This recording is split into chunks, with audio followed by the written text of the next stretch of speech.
Hello అండి. నేను మీ doctor Lokeshwar. Consultant, senior homeopathy consultant, doctor care homeopathy. So, చాలామంది నడి వయసులో మన దగ్గరికి ఈ మధ్య కాలంలో ఎక్కువ వస్తున్నటువంటి విషయాల లోపల ఆహ్, వాళ్ళేంటనంటే ఒక రకమైనటువంటి అంటే రావాలా? వెళ్ళాలా? వద్దా? డాక్టర్‌ని సంప్రదించాలా? వద్దా? అని ఒక భయంతోటి మన దగ్గరికొస్తున్నారు. ఏంటి ఆ ప్రాబ్లమ్ అనంటే టైమింగ్ విషయం లోపల సెక్స్ పరంగా మేము ఎక్కువ సమయం చేయలేకపోతున్నాం అని చెప్పేసి చాలామంది మన దగ్గరికొస్తున్నారనమాట. అంటే ఒక రకమైనటువంటి యాంగ్జైటీకో అనుకోవచ్చు. ఒక రకమైనటువంటి ఫియర్‌తో కావచ్చు. చాలామంది కూడా ఏందనంటే మ్యారేజ్ కంటే ముందే చాలామంది లోపల ఏందనంటే ఈ టైమింగ్ ప్రాబ్లమ్‌తో సఫర్ అయ్యే వాళ్ళు చాలామందున్నారు. సో, సెక్స్‌లో నేను మ్యారేజ్ అయిన తర్వాత ఎక్కువ టైం చేయగలుగుతానా? లేదా? త్వరగా వీర్యం పడిపోతే నా పరిస్థితి ఏందని చెప్పేసి చాలామంది మన దగ్గరికొస్తూ ఉన్నారనమాట. సో, ఈ టైమింగ్ విషయానికొచ్చినట్లయితే ఎరెక్టైల్ డిస్‌ఫంక్షన్ అని చెప్పేసి చెప్తుంటాం దీన్ని.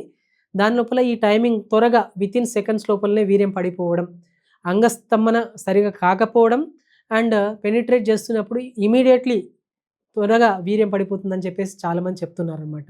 సో, దీనికి గల కారణాలేంటి అనంటే ఎస్పెషల్లీ ఈ టైమింగ్ ప్రాబ్లమ్ ఎప్పుడొస్తుందనంటే యాంగ్జైటీ ఎక్కువగా ఉన్నప్పుడు. అంటే ఒక రకమైనటువంటి పర్ఫార్మెన్స్ యాంగ్జైటీ అని చెప్పి చెప్తుంటారనమాట. ఒక రకమైన యాంగ్జైటీ ఉండడం, ఆ సందర్భాల లోపల ఈ ప్రాబ్లమ్ అనేది ఎక్కువగా చాలామంది లోపల చూస్తుంటాం. సో, న్యాచురల్‌గా చాలామంది ఏమనుకుంటారంటే ఏదో వీడియోలు చూసి హాఫ్ అన్ అవర్ చేయొచ్చు, 45 మినిట్స్ చేయొచ్చు, 20 మినిట్స్ చేయొచ్చు. నేను ఇలా చేయొచ్చా సార్ అని చెప్పేసి చాలామంది అంటుంటారు. అది ఒక అమాయకంగా అడుగుతుంటారు. బట్ ఏందనంటే ఉన్న వాస్తవానికి ఎప్పుడు ప్రీమెచ్యూర్ ఎజాక్యులేషన్ అనాలి, టైమింగ్ ప్రాబ్లమ్‌ని ఎప్పుడు అనాలనేది చాలామందికి తెలియదు. సో, ఇండియన్ సిటిజన్స్ లోపల, ఇండియా లోపల ఉన్నటువంటి మగవాళ్ళ లోపల ఖచ్చితంగా మనం సెక్స్ చేయగలము. ఎంతసేపు చేయగలమని చూసినట్లయితే మ్యాక్స్ టు మ్యాక్స్ 10 మినిట్స్ వరకు చేయగలుగుతారండి. సో, ఎలాంటి హార్మోన్ పిల్స్ లేకుండా, ఎలాంటి ఆహ్, అంటే ఫుడ్ రిలేటెడ్‌గా కొన్ని ప్రికాషన్స్ తీసుకుంటూ ప్రాపర్ డైట్ మెయింటైన్ చేసుకుంటే 10 మినిట్స్ వరకు హ్యాపీగా చేసుకునే కపుల్స్ చాలామంది ఉంటారు. కొంతమంది లోపల 5 మినిట్స్ లోపల జెనెటిక్ నేచర్‌ని బట్టి కొంతమంది లోపల 5 మినిట్స్ వరకు కూడా చేయగలిగే సామర్థ్యం ఉంటుంది. బట్ ఎప్పుడైతే వితిన్ సెకండ్స్ లోపల 30 సెకండ్స్ లోపలనే వీర్యం పడిపోతుంది, 20 సెకండ్ లోపలనే వీర్యం పడిపోతుంది అనే సందర్భాల లోపల ఖచ్చితంగా దాన్ని నెగ్లెక్ట్ చేయాల్సిన అవసరం లేదు. ఆ సందర్భాల లోపల ఖచ్చితంగా మెడిసిన్స్ అనేది యూజ్ చేయాల్సిన అవసరం ఉంటుందనమాట. సో, సెక్స్ చేస్తున్నాము 30 సెకండ్స్ లోపలే అయిపోతుంది అనంటే ఫర్దర్‌గా మ్యారేజ్ చేసుకున్న తర్వాత కూడా చాలా రకాలైనటువంటి కాంప్లికేషన్స్ రావడానికి అవకాశం ఉంటుంది. సో, అలాంటి వాళ్ళు ప్రీమెచ్యూర్ ఎజాక్యులేషన్స్ కోసం మెడిసిన్స్ వాడడం వల్ల ఆ టైమింగ్‌ని ఇంప్రూవ్ చేసుకోవడానికి అవకాశం ఉంటుంది.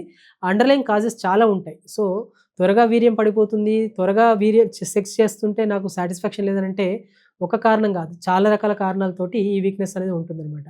కొందరి లోపల పెళ్లి కంటే ముందు హస్తప్రయోగం ఎక్కువ చేసుకోవడం వల్ల ఈ ప్రాబ్లమ్ రావచ్చు.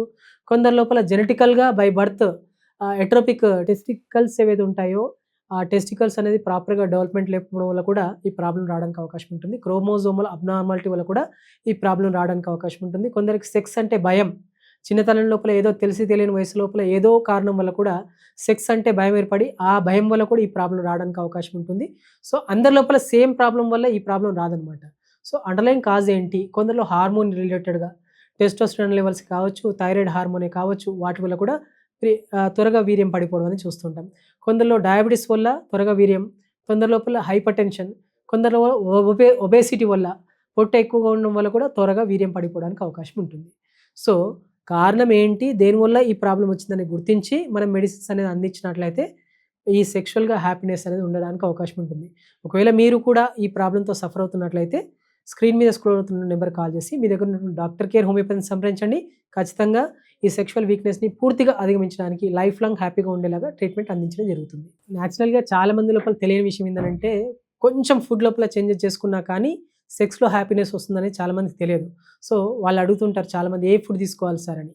కాల్షియం ఎక్కువ ఉన్నటువంటి ఆహార పదార్థాలు, వైటమిన్ డి ఎక్కువ ఉన్నటువంటి ఆహార పదార్థాలు, వైటమిన్ బి12 ఎక్కువ ఉన్నటువంటి ఆహార పదార్థాలు.